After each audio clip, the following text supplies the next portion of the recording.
हम लोग एनसीईआरटी गणित कक्षा 10 के प्रश्नावली 3.2 के पहले क्वेश्चन के ये दोनों क्वेश्चन हल करने वाले हैं। ठीक ना। तो सबसे पहले हम लोग क्वेश्चंस को पढ़ लेते हैं अच्छे से। तो इसमें कहा जा रहा है कि निम्न समस्याओं में रैखिक समीकरणों की युग्म बनाइए और उनके ग्राफीय विधि से हल ज्ञात कीजिए। तो इसका पहला क्वेश्चन है, तो मैं पहला क्वेश्चन पढ़ने जा रहा हूँ। तो आप लोग ध्यान से सबसे पहले आप लोग क्वेश्चन को सुनिए और समझिए। तो क्वेश्चन में कहा जा रहा है कि कक्षा 10 के 10 विद्यार्थियों ने एक गणित की पहली प्रतियोगिता में भाग लिया। यदि लड़कियों की संख्या लड़कों की संख्या से 4 अधिक हो तो प्रतियोगिता में भाग लिए लड़कों और लड़कियों की संख्या ज्ञात कीजिए। ठीक ना। तो ये है हमारा क्वेश्चन। तो चलिए अब बढ़ते हैं सॉल्यूशन की तरफ। चूँकि क्वेश्चन में पूछा है लड़कों की संख्या और लड़कियों की संख्या, तो हम लोग माना लड़कों की संख्या x तथा लड़कियों की संख्या y है। ठीक ना। तो हमें यहाँ पे दिया गया है क्वेश्चन में कि लड़कों की संख्या और लड़कियों की संख्या कितनी है, 10 है। तो हम लोग x + y = 10 लिख सकते हैं, क्योंकि x लड़कों की संख्या है और y लड़कियों की संख्या है। तो ये तो पहला समीकरण हो गया। ठीक ना। तो अब हमें दूसरा समीकरण बनाने के लिए क्वेश्चन फिर से पढ़ना पड़ेगा। तो क्वेश्चन में यहाँ पे देखिए ध्यान से, इसमें कहा जा रहा है कि यदि लड़कियों की संख्या लड़कों की संख्या से 4 अधिक हो, यानी कि लड़कियों की संख्या जो है वो लड़कों की संख्या की अपेक्षा अधिक है। ठीक ना। तो यदि मैं यहाँ पे मान लेता हूँ कि लड़कों की संख्या x है और लड़कियों की संख्या कितनी है, y है। ठीक ना। तो ये जो लड़कियों की संख्या है, ये लड़कियों की संख्या 4 अधिक है इन लड़कों की अपेक्षा। तो यदि मैं लड़कों की संख्या में 4 जोड़ देता हूँ तो ये दोनों बराबर हो जाएंगे। ठीक ना। तो यही समीकरण यहाँ पे बनाया गया है, x + 4 = y।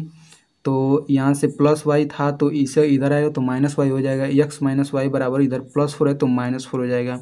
तो ये हो जाएगा समीकरण नंबर 2। ठीक ना।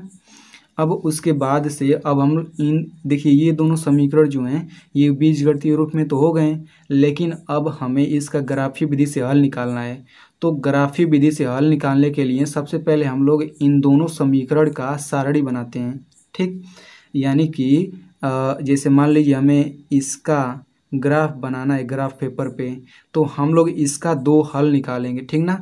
तो हल का मतलब ये हुआ कि x और y की जगह कोई 2 ऐसी संख्या रखिए इस समीकरण में कि इसमें रखने पर हल करने पर दोनों पक्ष बराबर आने चाहिए। तो यदि हम लोग x = 5 रखते हैं इसमें और y = 5 रखते हैं, तो देखिए x = 5 y = 5, तो 5 + 5 = 10, यानी कि 10 = 10 आ जा रहा है, यानी कि दोनों पक्ष बराबर आ रहे हैं। तो इसका मतलब ये हुआ कि x = 5 और y = 5 इसका एक हल हो गया। ठीक। और ऊपर देखिए सारणी में ऊपर x का मान होता है, नीचे y का मान होता है। तो ऊपर x लिखेंगे और नीचे y = 10 - x लिखेंगे। यहाँ से y का मान निकाल लेंगे, y = 10 और प्लस x है तो इधर -x हो जाएगा। ठीक। तो यहाँ पे y = 10 - x हो जाएगा। अब उसी तरीके से यदि हम लोग x = 6 लेते हैं तो और y = 4 लेते हैं तो 6 + 4 कितना हो जाएगा, 10 हो जाएगा।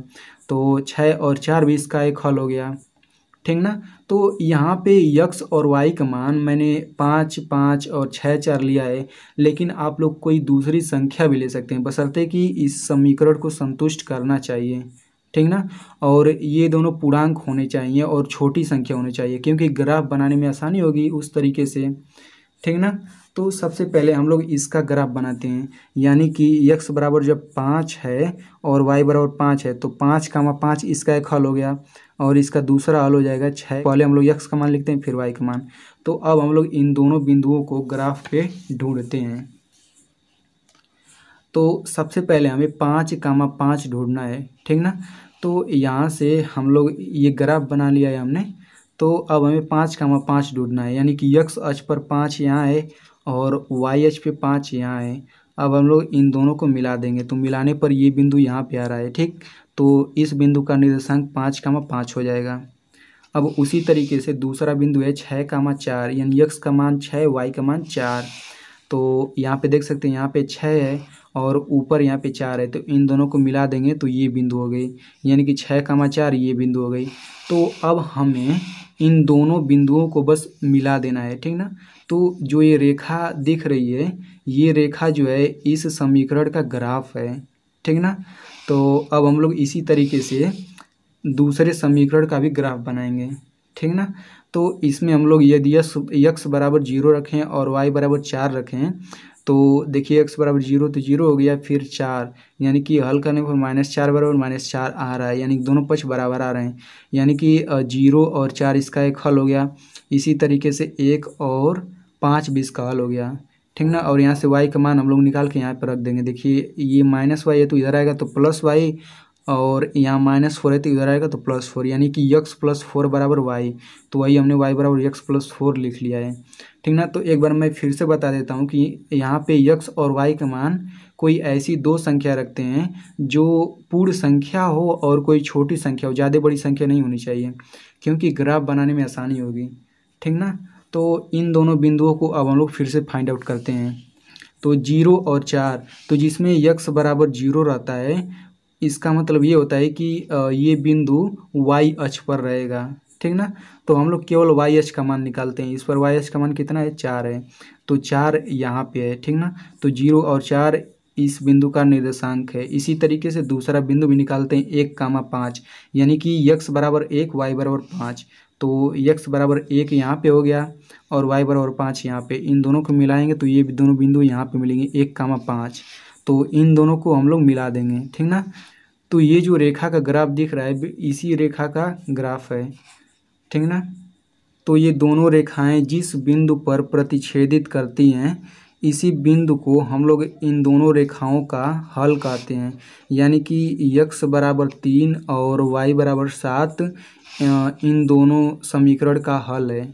तो हम लोग अंत में लिखेंगे, चूँकि यक्स बराबर 3 और वाई बराबर 7 है, इसलिए लड़कों की संख्या 3 तथा लड़कियों की संख्या 7 होगी। तो इस तरीके से पहला क्वेश्चन हल हो गया। तो चलिए बढ़ते हैं दूसरे क्वेश्चन की तरफ। तो दूसरा क्वेश्चन है, 5 पेंसिल तथा 7 कलमों का कुल मूल्य 50 रुपये है, जबकि 7 पेंसिल तथा 5 कलमों का कुल मूल्य 46 रुपये है। एक पेंसिल का मूल्य तथा एक कलम का मूल्य ज्ञात कीजिए। तो यहाँ पे एक पेंसिल का मूल्य और एक कलम का मूल्य पूछा है, तो हम लोग इसे मान लेते हैं, ठीक ना। तो हम लोग लिखेंगे, माना एक पेंसिल का मूल्य x रुपया तथा एक कलम का मूल्य y रुपया है, ठीक ना। तो इसके बाद से अब हम लोग समीकरण बनाते हैं। तो पहले कथन में दिया था कि 5 पेंसिल और 7 कलम का मूल्य 50 रुपये है, ठीक ना। तो जब एक पेंसिल का मूल्य x रुपया है तो 5 पेंसिल का मूल्य 5x रुपया हो जाएगा। उसी तरीके से एक कलम का मूल्य y रुपया, तो 7 कलम का मूल्य 7y रुपया, और इन दोनों का योगफल 50 रुपया दिया गया है। तो ये हो गया पहला समीकरण, और इसी तरीके से हम लोग दूसरा समीकरण भी बना लेंगे, ठीक ना। तो ये समीकरण तो बन गया, अब हम लोग इसका हल निकालते हैं। तो हल निकालने के लिए हम लोग कुछ इसका इस तरीके से सारणी बनाते हैं, और सारणी बनाने के लिए हम लोग यहाँ पे x और y का मान कोई ऐसी संख्या रखते हैं कि इसे हम लोग यदि उस संख्या को इस समीकरण में रखें तो ये दोनों पक्ष बराबर आने चाहिए, यानी कि संतुष्ट करना चाहिए। तो यदि हम लोग x बराबर -4 और y बराबर इसमें 10 रखें तो दोनों पक्ष बराबर आएंगे। तो आप लोग देख सकते हैं, यदि हम लोग x बराबर 4 यहाँ -4 रखें तो 5 चौक को 20 -20 आएगा, और y बराबर 10 रख दें तो 10 7 70, ये हो जाएगा +70।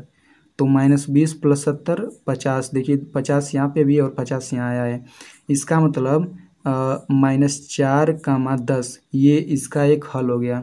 उसी तरीके से 3 और 5 भी इसका एक हल हो गया, ठीक ना। तो आपके माइंड में एक क्वेश्चन में आ रहा होगा कि यहाँ पे यक्स का मान, और मतलब यक्स का मान ये कैसे रखना है, यक्स का मान इतना कैसे आ रहा है। तो सबसे पहले हम लोग ऊपर यक्स का मान लिखेंगे, फिर यहाँ से y का मान निकाल के 50 - 5x/7 लिख लेंगे, ठीक ना। तो समीकरण लिख लेते हैं, 5x + 7y = 50। तो यहाँ से 7y बराबर हो जाएगा 50 - 5x। तो यहाँ से जब y का मान निकालेंगे तो 50 - 5x/7 हो गया। अब इस समीकरण में हम लोग बारी बारी से x का मान रखेंगे और y का मान निकालेंगे। तो सबसे पहले x बराबर हम लोग 0 लेते हैं। तो जब x बराबर इसमें 0 रखेंगे तो 5 × 0 0 हो गया, यानी y का मान 50/7 आएगा। उसी तरीके से x बराबर हम लोग 1 रखें इस समीकरण में, तो 5 × 1 5 हो गया, और 50 में से 5 घटेगा तो 45/7, तो y बराबर 45/7 आ गया। उसी तरीके से हम लोग जब x बराबर 2 रखेंगे तो 40/7 आएगा, और जब हम लोग x बराबर 3 रखेंगे तो 35/7 आएगा, और 35/7 का मतलब 7 पचे 35, ये 5 के बराबर आएगा, ठीक ना। तो देखिए ये सभी हल हैं इसके, 0 और 50/7 इस समीकरण का एक हल है, और 1 कामा 45/7 इस समीकरण का एक हल है, लेकिन हमें वही हल लेना है जो दोनों पूर्ण संख्या हो। देखिए 3 भी पूर्ण संख्या है, 5 भी पूर्ण संख्या है। पूर्ण संख्या इसलिए लेना है ताकि ग्राफ बनाने में आसानी हो, ठीक ना। तो इसी तरीके से हम लोग x बराबर 0, 1, 2, 3 और फिर -1, -2, -4 ऐसे रख के y का मान निकालते हैं, और जहाँ पे दोनों संख्याएं पूर्ण होती हैं उसे हम लोग हल के रूप में ले लेते हैं। तो उसी तरीके से हम लोग -4 और 10 इसका एक हल निकाल लिया, और इसी तरीके से 3, 5 भी इसका एक हल हो जाएगा, ठीक ना। तो ग्राफ बनाने के लिए हमें केवल 2 ही बिंदु चाहिए। तो सबसे पहले बिंदु का निर्देशांक निकालते हैं, -4 और 10, यानी कि x बराबर -4। तो आप लोग देख सकते हैं x बराबर -4 यहाँ पे है, और y का मान कितना होना चाहिए, 10 होना चाहिए। तो y का मान यहाँ पे 10 है। इन दोनों को जब मिलाएंगे तो यहाँ पे बिंदु मिलेगी, तो यही वो बिंदु है। अब दूसरा बिंदु निकालते हैं, 3, 5, x बराबर 3, y बराबर 5। तो यहाँ पे x बराबर 3 है और y बराबर 5 यहाँ पे, इन दोनों को जब मिलाएंगे तो 3, 5 यहाँ पे मिल गया। तो अब हम लोग इन दोनों बिंदुओं को मिला देंगे, तो ये जो है इस रेखा के समीकरण का ग्राफ बन गया। अब इसी तरीके से हम लोग इसका ग्राफ बनाएंगे, ठीक ना। तो जैसे इसमें हमने निकाला था x y का मान, उसी तरीके से इसमें भी निकाल लेंगे। तो इसमें 3, 5 और 8, -2 ये दोनों इसके हल हो गए। तो इसी तरीके से इसको भी फाइंड आउट कर लेते हैं। तो सबसे पहले 3, 5 निकालेंगे, तो x बराबर 3, y बराबर 5, यानी कि वही ये बिंदु हो जाएगी। फिर 8, -2, यानी x बराबर 8, y बराबर -2। तो x बराबर 8 यहाँ पे है और y बराबर -2 यहाँ पे है। तो इन दोनों को हम लोग मिलाएंगे तो वो बिंदु यहाँ पे हो जाएगी। अब इन दोनों बिंदुओं को मिला देंगे, और आपको पता ही है कि जहाँ पे ये दोनों रेखाएं काटती हैं इसी बिंदु को इसका हम लोग हल करते हैं, यानी कि x बराबर 3 और y बराबर 5 हो गया, ठीक ना। तो आपको पता ही है कि x को हमने क्या माना था, इसे हमने माना था एक पेंसिल का मूल्य, और y किसे माना था, y एक कलम का मूल्य माना था हमने। तो अंत में हम लोग लिखेंगे, चूंकि x बराबर 3 और y बराबर 5 है, इसलिए एक पेंसिल का मूल्य 3 रुपया और एक कलम का मूल्य 5 रुपये होगा। तो इस तरीके से दूसरा